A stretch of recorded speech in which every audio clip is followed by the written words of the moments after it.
નાવ હવે આપણે એક્યુપંક્ચર પર આયુર્વેદ તો તમે જાણો છો. સો એક્યુપંક્ચર જે છે વિશ્વમાં અલગ અલગ જાતના 12 કન્ટ્રીમાં અલગ અલગ સાયન્સ યુઝ કરવામાં આવે છે. કે ચાઇનીઝ એક્યુપંક્ચર છે, ઇન્ડિયામાં આપણે એક્યુપંક્ચર નામ કહીએ છીએ, એકચ્યુઅલી એનું નામ ફૂલ છે ચાઇનીઝ એક્યુપંક્ચર. પછી જાપાનીઝ લોકો આવું જ એક સાયન્સ યુઝ કરે જેને શિયાત્સુ કહેવાય છે. એ આખા સ્પાઇન ઉપર જ ટ્રીટમેન્ટ કરે. પછી જીજો છે, કાયરોપ્રેક્ટિસ છે, રિફ્લેક્સોલોજી જે ઇન્ડિયામાં એક્યુપ્રેશરના નામે સૌથી વધારે ફેમસ છે એ આ રિફ્લેક્સોલોજી છે. પછી ઝોન થેરાપી છે, વોલ્સ એક્યુપંક્ચર છે, એનર્જી ફ્લો થેરાપી, સુજોગ થેરાપી જેના પર ડિટેલમાં વાત કરીશ, અને છેલ્લે મર્મા ટેકનિક એ આપણી પોતાની ચિકિત્સા પદ્ધતિ છે.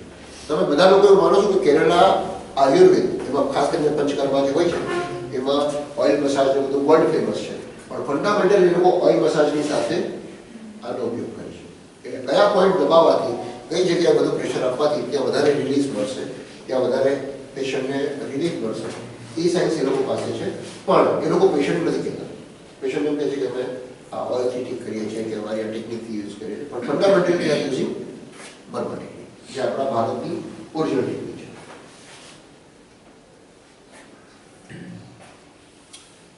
સો બીજો પ્રશ્ન હવે આવે છે, શું ઇન્ડિયામાં એક્યુપંક્ચર રિકોગ્નાઇઝ છે? તો હા, 2003માં ગવર્મેન્ટ ઓફ ઇન્ડિયાએ એક્યુપંક્ચરને as a mode of therapy recognize કરી દીધું, અને હવે 22 ફેબ્રુઆરી 2019થી ગવર્મેન્ટ ઓફ ઇન્ડિયાએ ઓફિશિયલી એક્યુપંક્ચરને as a separate system of medicine recognize કરી દીધું. આ બધું રિકમેન્ડેશન આ બુકમાં 2002માં હતું. એના થતા કેટલા વર્ષ થઈ ગયા? રાઈટ, 17 વર્ષ થઈ ગયા. અને એનો જીઓ પાસ ક્યારે થયો? 2024માં.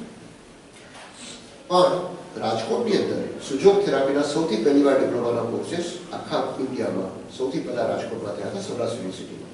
સો એ પ્રમાણે જો જોવા જઈએ તો Rajkot was a beginner for recognition process of Sujok therapy in India. અને હવે આખા ભારત વર્ષમાં આપણે જ્યારે પેઇન ફ્રી ઇન્ડિયાની વાત કરીએ છીએ, કદાચ એનું પણ શરૂઆત આપણે રાજકોટથી કરવા જઈ રહ્યા છીએ.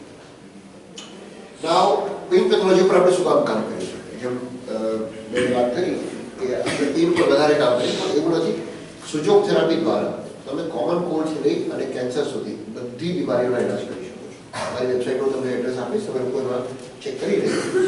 અને કોઈ પણ બીમારીને ઠીક કરવા માટે આના સિવાય અમારે કોઈ વસ્તુની જરૂર નથી. આઈ શો ધ ઇક્વિપમેન્ટ ઓલ્સો. પણ આટલા ઇક્વિપમેન્ટથી હું કોમન કોલ્ડથી લઈને કેન્સર સુધીની બધી બીમારીઓનો ઇલાજ કરી શકું છું. So this is very handy. એટલે તમારે પ્રેક્ટિસ માટે બહુ ઇઝી પણ છે. પણ સૌથી ઇઝી કારણ એ છે પેઇન પેથોલોજી એટલા માટે ચૂઝ કરી કે પહેલી વસ્તુ કે એનામાં રિઝલ્ટ આપવું બહુ ઇઝી છે. તમે ટ્રીટમેન્ટ આપો એટલે પેશન્ટને દર્દ હોય, અને જ્યારે તમારા કેબિનમાંથી બહાર જાય અને એમ કે મારે દર્દ નથી, એટલે એને પેઇન રિલીફ તો મળી ગયું. પેશન્ટની તો ઈચ્છા જ છે ને. એને સાયન્સમાં કોઈ રસ નથી કે તમે શું કરો છો, શું કરો, એનાથી કોઈ મતલબ નથી. એને તકલીફ છે એ તમે તકલીફ ઓછી કરી શકો. That is his requirement or expectation. તો સૌથી પહેલાં તમે પેશન્ટને ડાયરેક્ટ કન્ફર્મ કરાવી શકો કે હા મને પેઇન છે અથવા મને પેઇન નથી. તમારે એના માટે લેબોરેટરી પર ડિપેન્ડ કરવાની જરૂર નથી. બીજું, 60% ઓફ ધ ઇન્ડિયન પોપ્યુલેશન સફર વિથ પેઇન્સ. મતલબ કે આપણે જો એક્સેપ્શનલી બીમારીઓને છોડી દઈએ તો બાકી બધા જ પેશન્ટ એ લોકોને આપણે ટ્રીટમેન્ટ આપી શકીએ છીએ. અને ઇન્ડિયાની અંદર મેક્સિમમ એલોપેથી અગર ડેવલપ થઈ હોય તો ફક્ત અને ફક્ત પેઇન પેથોલોજી નથી. પેઇન કિલર્સ અને એન્ટીબાયોટિક આ બે તમે કાઢી નાખો તો એલોપેથી પાસે એવો કોઈ ઇલાજ નથી જેનાથી આપણા કરતાં બેટર છે.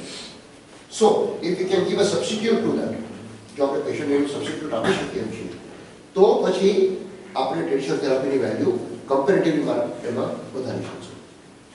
એઝ આઈ સેડ લાસ્ટ કે સૌથી સારામાં સારી વાત એ છે કે પેઇન પેથોલોજીમાં તમે ગમે એવી ટ્રીટમેન્ટ આપો, કાં તો માણસને ફાયદો થશે અથવા નહીં થાય, એનો જીવન મરણનો પ્રસંગ ઊભો નહીં થાય. Right. So this is very simple to work upon. શરૂઆતમાં તમારે જ્યારે એસ્ટાબ્લિશમેન્ટ કરવું હોય તમારું ક્લિનિકનું તો તમે આનાથી કરો. પછી આગળ જઈને તમે સ્પેશિયાલિસ્ટ ગેસ્ટ્રોના બનો, તમે અસ્થમાના બનો, અથવા તમે ન્યુરોલોજીકલ કેસના બનો, ગાયનેક બનો. So that all you can do letter. પણ શરૂઆતમાં જ્યારે પેશન્ટને મેળવવા છે, અથવા શરૂઆતની જ્યારે ક્લિનિક એસ્ટાબ્લિશ કરવી છે, so pain pathology is a excellent to begin with. કારણ કે પેશન્ટ્સ ઘણા બધા છે, અને જો તમે એમને રિલીફ આપી શકો છો તો તમને ક્લિનિક એસ્ટાબ્લિશ કરવામાં વધારે સમય નહીં લાગે.